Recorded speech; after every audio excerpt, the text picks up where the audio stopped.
ഈ ഞണ്ടൊന്ന് വൃത്തിയാക്കാൻ പോവുകയാണ് ഗൈസ്.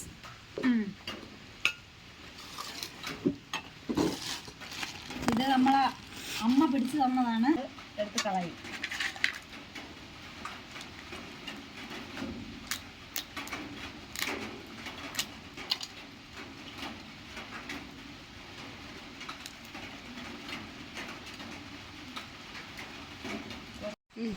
അപ്പോൾ ഗെയ്സ് നമുക്ക് താണ്ട് ഇതിനകത്തുള്ള ഇതതിൻ്റെ നെയ്യാണ് ഗെയ്സ്.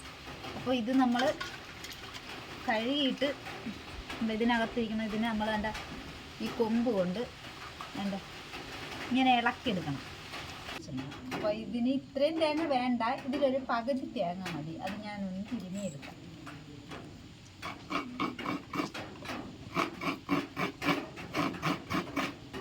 ഇപ്പോൾ ഗെയ്സ് നമ്മളുണ്ടാക്കുന്ന ഞണ്ട് കറിക്ക് നമുക്കൊരു പുളി ആവശ്യമാണ്. അപ്പോൾ നമ്മൾ നാടൻ പുളിയല്ല നമ്മൾ ഉപയോഗിക്കുന്നത്. നമ്മൾ ചെയ്യാൻ പോകുന്നത് ഒരു ഈ അനിത്യപ്പുളി എന്ന് പറയും. ഞങ്ങൾ ഇതിനെ അനിത്യപ്പുളി എന്ന് പറയും. ഇതാണ് സംഭവം. വേണ്ട ഈ പുളിയാണ്, പുളിയിലയാണ് നമ്മൾ ഈ ആറ്റിലുള്ള മീനിനും ഞണ്ടിനുമൊക്കെ ഞങ്ങൾ ഉപയോഗിക്കുന്നത്. ഈ പുളി ഇതൊരു 5 ഇല നമുക്ക് വേണം. ഒരു 5 ഇല നമ്മൾ എടുത്തിട്ട് നമുക്ക് ഇത്ര ഒരു ആവശ്യമുള്ളൂ. അപ്പോൾ ഗെയ്സ് നമ്മൾ ഈ തിരുമിയ തേങ്ങയുടെ കൂടെ ആ പുളിയില അരിഞ്ഞ് ഇട്ടിട്ടുണ്ട്. അപ്പോൾ ഇതിനെ നമുക്ക് നല്ലതുപോലെ ഒന്ന് മിക്സിയിലിട്ട് അരച്ചിട്ട് വരാം. അപ്പോൾ നമുക്ക് ഇതിന് ആവശ്യമുള്ളത് കാരി പച്ചമുളകാണ്. നമുക്ക് കാരി പച്ചമുളക് ഇല്ലാത്തത് കൊണ്ട് നമ്മളിതാ ഒരു ബജി മുളക് എടുത്തിട്ടുണ്ട്. ബജി മുളക് അതിനെ നമുക്ക് ഇങ്ങനെ മുറിക്കാം.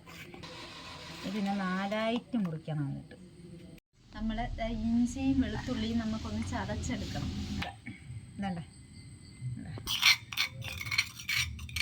സാധനങ്ങളാണ് ഇന്നിവിടെ ഈ ഞണ്ട് പാകം ചെയ്യുമ്പോൾ പുതിയതായിട്ട് ഞാൻ പരിചയപ്പെടുത്താൻ പോകുന്ന വെറൈറ്റിയാണ്. ഈ സാധനം കണ്ടോ? ഇത് എണ്ണപ്പനയുടെ കായാണ്.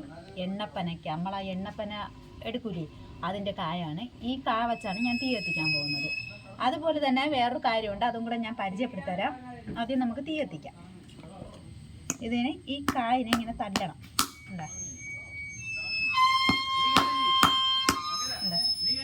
ഇങ്ങനെ തല്ലി പൊട്ടിക്കണം.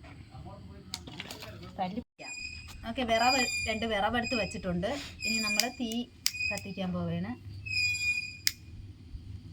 ഇവിടെ കാറ്റുണ്ട്, നല്ല കാറ്റായതുകൊണ്ട് ഇത് പാടാണ്.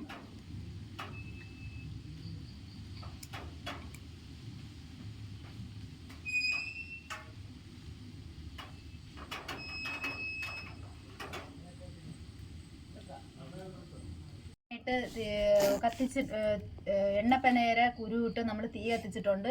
അത് വെച്ച് കത്തിക്കാൻ ഭയങ്കര എളുപ്പമാണ്. അല്ല പെട്രോൾ കത്തും പോലെയാണ് അത് കത്തുന്നത്. അപ്പോഴും നമ്മൾ അത് വെച്ചുള്ള തീ കത്തിച്ച് കഴിഞ്ഞു. ഇനി നിങ്ങൾക്ക് അടുത്തൊരു കാര്യം ഞാൻ പരിചയപ്പെടുത്തി തരാൻ പോകുന്നതെന്ന് പറഞ്ഞാൽ, കൈയൊക്കെ അത്രയും കരിയായി. ഇത് ഞാൻ വീട്ടിൽ ഉപയോഗിക്കുന്ന ഒരു സാധനമാണിത്. ഇത് കണ്ട ഈ സാധനം ഞാനിത് വീട്ടിൽ ഉപയോഗിച്ചുകൊണ്ടിരുന്നത് കൊണ്ടാണ് ഇതിങ്ങനെ കറുത്തിരിക്കണം, കരിയായിട്ടിരിക്കുന്നത്. ഈ സാധനം നമ്മൾ ഈ അടുപ്പിൻ്റെ ഉയരോട്ട് ഇങ്ങനെ വെക്കണം. ഇതിപ്പം നിറഞ്ഞു പോവോ? ഇപ്പം ഇങ്ങനെ വെക്കണം. ഇങ്ങനെ വെക്കുന്നതെന്ന് പറഞ്ഞാൽ ഞാൻ ഇതിലാണ് വീട്ടിനകത്ത് ആഹാരം പാചകം ചെയ്തുകൊണ്ടിരുന്നത്. അപ്പോൾ ഇത് ഞാൻ നിങ്ങൾക്ക് പരിചയപ്പെടുത്തി തരണമെന്ന് പറഞ്ഞ് ഇതിൻ്റെ താഴ്ഭാഗം കണ്ട, ഇതിൻ്റെ താഴ്ഭാഗത്ത് ഹോളുണ്ട്. ഈ ഹോളുണ്ട്. അപ്പോൾ ഈ ഹോളുള്ള പിന്നെ ഒരു സംഭവം നമ്മളിങ്ങനെ വയ്ക്കുമ്പോഴത്തേന് വെച്ചിട്ട് നമ്മൾ കഞ്ഞിക്കലമാണെങ്കിലും നമ്മുടെ പിന്നെ കറി വയ്ക്കുന്ന പാത്രമാണെങ്കിലും എന്ത് സാധനം നമ്മൾ ഇതിനകത്ത് വയ്ക്കുമ്പോൾ നമ്മളെ പാത്രങ്ങൾ അധികം കരിയാവത്തില്ല. അപ്പോഴത് എങ്ങനെയാണെന്ന് ഞാൻ നിങ്ങൾക്ക് കാണിച്ചു തരാം. കൈയൊക്കെ നല്ല കരിയായിട്ടുണ്ട്. അപ്പോഴും നമ്മളിതാ ഈ പാത്രം എൻ്റെ ഉരുളി, കറി വയ്ക്കണ ഉരുളിയാണിത്. എൻ്റെ കറി വയ്ക്കണ ഉരുളി. ഇതിൻ്റെ ഈ 3 ഭാഗം മാത്രമേ നമുക്ക് കരിയാവത്തുള്ളൂ. ഇവിടെ ഒന്നും നമുക്ക് കരിയാവത്തില്ല. അപ്പോൾ ഈ പാത്രം നമ്മളിതാ അടുപ്പിലോട്ട് വെക്കുന്നുണ്ട്. കണ്ട ഇങ്ങനെ വെക്കുമ്പോൾ നമ്മുടെ ഈ പാത്രത്തിൽ അപ്പോഴും നമ്മൾ പച്ച വെളിച്ചെണ്ണ ഒരു കപ്പൊന്നും എടുത്തിട്ടില്ല, നമുക്കൊരു കുറച്ച് എണ്ണ നമുക്കിതിലോട്ട് ഒഴിച്ചു കൊടുക്കാം. നമുക്ക് 1 സ്പൂൺ കടുക്. അടുത്തതായിട്ട് നമുക്ക് വേണ്ട സവാള, പച്ചമുളക്, പിന്നെ ഒരു സവാള, ഒരു പച്ചമുളക്, പിന്നെ വേണ്ടത് ഒരു സ്പൂൺ മല്ലിപ്പൊടി കൂടെ ഇട്ട് നമുക്ക് ഇതിനകത്ത് ഇതിൽ വേണ്ടുന്നത് നമുക്ക് ഒരു സ്പൂൺ അര സ്പൂൺ മഞ്ഞൾപ്പൊടി. കാരണം ഇതിൽ കുറച്ച് മഞ്ഞൾപ്പൊടിയുടെ ആവശ്യമേ നമുക്ക്. നമ്മൾ അരച്ച് വെച്ചിട്ടുള്ളതിൽ മഞ്ഞൾപ്പൊടി ഇട്ടിട്ടുണ്ട്. അപ്പോൾ ഇതിട്ട് നല്ലതുപോലെ ഈ മല്ലിപ്പൊടി, മുളക് പൊടി ഒന്ന് നല്ലതുപോലെ വരണ്ട് ഇത് എന്താണ് മൂത്ത് വരണം. മൂത്തില്ലെങ്കിൽ നമുക്കത് അതിൻ്റെ ഒരു ടേസ്റ്റ് കിട്ടില്ല. എന്നിട്ട് അരച്ച് വെച്ചിരിക്കണം ഉലുവപ്പൊടി, ഒരു അര സ്പൂൺ ഉലുവപ്പൊടിയും കൂടെ അങ്ങ് ഇട്ട് കൊടുക്കാം.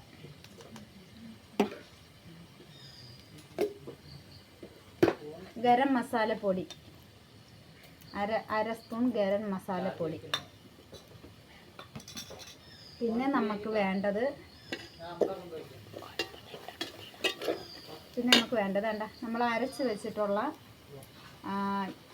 ഇത് തേങ്ങയും മറ്റേ ഞാൻ പറിച്ചിട്ടുള്ള അനത്തിയ പുളി എന്ന് പറയുന്ന ഒരു ഇല, ആ പുളിയുടെ ഇലയും കൂടെ ചേർന്ന് നല്ലതുപോലെ അരച്ചിട്ട് ശകലം മഞ്ഞപ്പൊടിയും കൂടി ഇട്ടാണ് നമ്മൾ അരയ്ക്കുന്നത്. അരച്ചതിന് ശേഷം നമുക്ക് ആ സംഭവം നമുക്ക് ഇതിലോട്ട് ഒഴിച്ച് കൊടുക്കാം. ഇനി നമുക്ക് നമ്മുടെ ഞണ്ട് ഇതാണ് നമ്മൾ നേരത്തെ തയ്യാറാക്കി വെച്ചിട്ടുള്ള ഞണ്ട്. ഈ ഞണ്ട് നമുക്ക് ഇതിലോട്ടിട്ട് കൊടുക്കാം.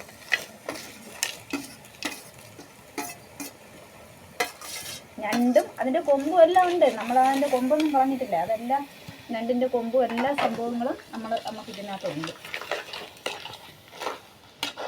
ഇനി നമ്മൾ പ്രധാനപ്പെട്ട ഒരു കാര്യം നമ്മളിതിൽ ഇട്ടിട്ടില്ല. പ്രധാനപ്പെട്ട കാര്യം എന്ന് പറഞ്ഞാൽ നമ്മുടെ ഉപ്പ് നമ്മളിതിൽ ഇട്ടിട്ടില്ല. ഓക്കെ, നമുക്ക് ഒരു അല്പം ഉപ്പ്. എനിക്ക് ഈ സ്പൂണിൽ ഉപ്പിട്ട് കഴിഞ്ഞാൽ എനിക്ക് കറിക്കൊരു അളവ് കിട്ടത്തില്ല. അതുകൊണ്ട് ഞാൻ കൈവച്ചാണ് ഉപ്പിടുന്നത്. കൈവച്ച് ഇങ്ങനെ വാരി ഇട്ടിട്ട് ഇളക്കി കൊടുക്കണം. നമ്മുടെ ഞണ്ട് നല്ല റോസ്റ്റ് പോലെ ആയിട്ടുണ്ട്. ഞണ്ട് റോസ്റ്റാണ്. ഇപ്പോഴത്തന്നെ നല്ല റോസ്റ്റ് ആയിട്ടുണ്ട്. ഇനി ഇതിപ്പോൾ ഇങ്ങനെ കഴിക്കാനൊന്നും പറ്റത്തില്ല. ഇതെന്തില്ല, നമുക്ക് ഇതിൽ കുറച്ച് വെള്ളവും കൂടെ ചേർത്ത് കൊടുക്കണം. ഉള്ള വെള്ളവും കൂടെ നമുക്ക് ചേർത്ത് കൊടുക്കാം.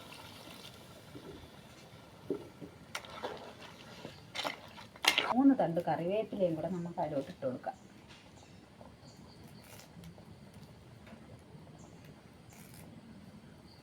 എന്നിട്ട് നമുക്ക് അടച്ച് വെച്ച് വേവിക്കാം. ഞണ്ട് കറി എന്തായി നമുക്ക് നോക്കാം.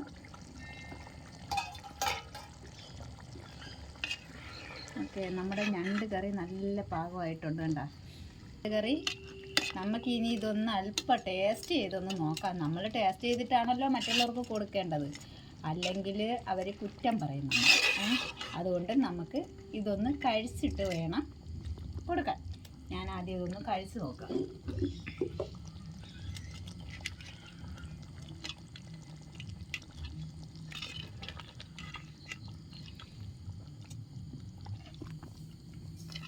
ഇത് ഞാനൊന്ന് കഴിച്ച് നോക്കാം. നല്ല ചൂടുണ്ട് ഗൈസ്, അതുകൊണ്ട് ഇത് പെട്ടെന്ന് കഴിക്കാൻ പറ്റത്തില്ല. എന്ത് ചെയ്യാം, തണുത്തിട്ട് കഴിക്കാതിരുന്നാലേ നിങ്ങൾക്ക് ഞാൻ വീഡിയോ കാണിച്ചു തരണ്ടേ. അപ്പോൾ ഞാൻ ഇതൊന്ന് കഴിച്ച് നോക്കാം.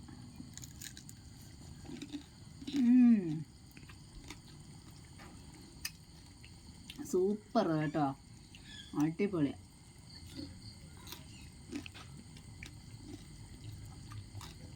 എൻ്റെ ഞണ്ട് കറി സൂപ്പർ കറി.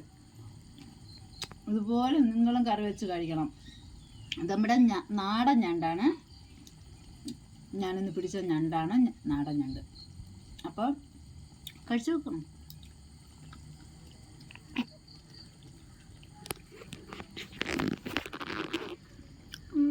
അങ്ങനെയുണ്ട്, സൂപ്പർ. ഇനിയും ഇങ്ങനെ ഉണ്ടാക്കി തരണേ. ഓക്കെ, ഞാൻ ഉണ്ടാക്കി തരാം, അമ്മോട് കഴിച്ചാൽ മതി. സൂപ്പർ കേട്ടോ, രക്ഷയില്ല. ഞാൻ അമ്മ ഉണ്ടാക്കിയത് ഗൈസ്. നമ്മുടെ ഞണ്ട് കറിയാണ്. നല്ല ടേസ്റ്റ് ഉണ്ട്.